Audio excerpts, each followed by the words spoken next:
Hello, it's Jennifer from the Center for Academic Success. Today in this video we will be looking at how to use the Plan Ahead function to register for classes. The first thing you want to do is go to My UWF. That's my.uwf.edu. Once logged in, you will search for registration. It may already be on your favorites list from an earlier search, or you can use the search bar at the top of the page and look for it. Open the registration menu when you find it. Here again are all the tools that you need to register for classes. For this, we're going to focus on the Plan Ahead tool to help us build a class schedule. So we're going to look at summer 2020 in order to plan for registration. I'm going to create a new plan. Now I know that I've already met with my academic advisor, and my advisor has already helped me choose classes that I should consider for the summer semester. So in this case then, I'm going to choose the DegreeWorks tab, and that will help me see what my advisor has already helped me plan for the summer. What I want to do now is for each course on my plan, I want to view sections so I can pick the course date and time and part of term that works the best for me to complete this requirement. Here I can see that this class is an online class. It starts June 1st and ends July 8th. This one is also online and begins May 11th and ends August 7th.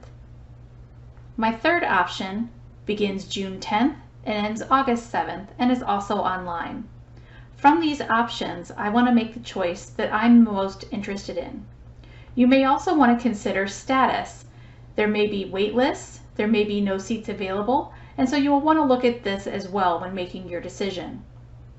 I would like to take the one that is a full term, so I'm going to choose the May 11th to August 7th one, and I'm going to click Add to add it to my plan. Now what you'll see here is it showed up in my summer 2020 plan, but the status is pending. At this point, it is just a plan. I am not registered for classes. Up here in the upper left, I'm going to return to plan, and I'm going to look at the next class on my list and view sections again. Again, I might want to look at the time of the semester. I may want to look at the format. I may want to look at seats available and identify the section that is going to be the best fit for me. I'm going to go ahead and choose another full-term class. I'm going to click Add to add it to my plan. And again, you see it comes down here in my summer plan as pending.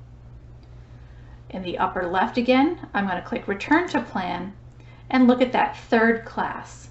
View sections, and here again I have a couple of options that I can choose. I have seats available in both, and I'm going to go ahead and choose this one. Now this summer will be a little different because these courses are all online, but if you did have a mixture of face-to-face classes or online classes, you will want to pay attention to the schedule over here because it will identify for you if there's any time conflicts or things that are not going to work well together. So you will want to pay attention to that. In this case for summer, all three of these classes are online. Okay, now that I have the three classes on my plan, I want to go ahead and save the plan. That's down here in the lower right, Save Plan. I'm going to give the plan a name. So in this case, I'm going to call it Summer 2020. You can call it whatever you want. Now I would like to go back to the registration at the top, this registration cookie crumb. If it's my day and time to register, I can now use this plan to register for classes. I will go here on the Register for Classes menu.